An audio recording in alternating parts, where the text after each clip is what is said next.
Israel ও হামাসের মধ্যে যুদ্ধবিরতি কার্যকর হওয়ার পর হাজার হাজার বাস্তুচ্যুত ফিলিস্তিনি ধ্বংসস্তূপে পরিণত হওয়া বাড়িতে ফিরতে শুরু করেছে।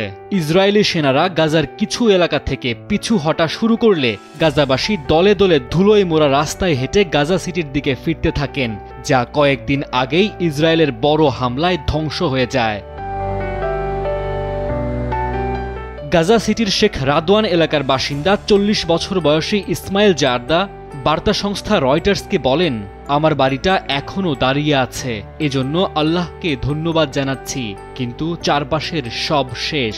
আমার প্রতিবেশীদের বাড়ি ধ্বংস হয়ে গেছে, পুরো পাড়াপড়শি নিশ্চিহ্ন।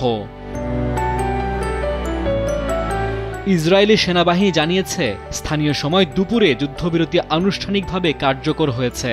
ইসরায়েল সরকার ভোরের দিকে হামাসের সঙ্গে এই যুদ্ধবিরতি চুক্তি অনুমোদন করে, যার ফলে আংশিকভাবে সেনা প্রত্যাহার এবং 24 ঘণ্টার মধ্যে পুরোপুরি যুদ্ধবিরতি কার্যকর করার পথ খুলে যায়।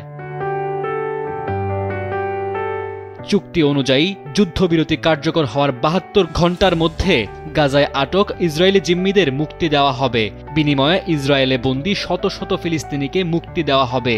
গাজায় 2 বছর ধরে চলা যুদ্ধের অবসান ঘটাতে যুক্তরাষ্ট্রের প্রেসিডেন্ট ডোনাল্ড ট্রাম্পের উদ্যোগে প্রথম ধাপে ইসরায়েলি বাহিনীকে গাজার প্রধান শহরগুলো থেকে সরে আসতে বলা হয়, যদিও তারা এখনও উপত্যকার প্রায় অর্ধেক এলাকা নিয়ন্ত্রণে রেখেছে। গাজার দক্ষিণাঞ্চলীয় খান ইউনিস শহরের বাসিন্দাদের বরাতে রয়টার্স জানিয়েছে, কিছু ইসরায়েলি সেনা গাজার পূর্ব দিকে সীমান্ত সংলগ্ন এলাকা থেকে পিছু হটেছে, যদিও সেখানে ট্যাঙ্ক থেকে গোলা বর্ষণের শব্দ শোনা গেছে। গাজার কেন্দ্রস্থল নুসেইরাত শরণার্থী শিবিরে কিছু ইসরায়েলি সেনা তাদের সামরিক অবস্থান গুটিয়ে ইসরায়েলি সীমান্তের দিকে চলে যায়, তবে আজ ভোরের দিকে গোলাগুলির শব্দ শোনার পর বাকি সেনারা সেই এলাকাতেই থেকে যায়।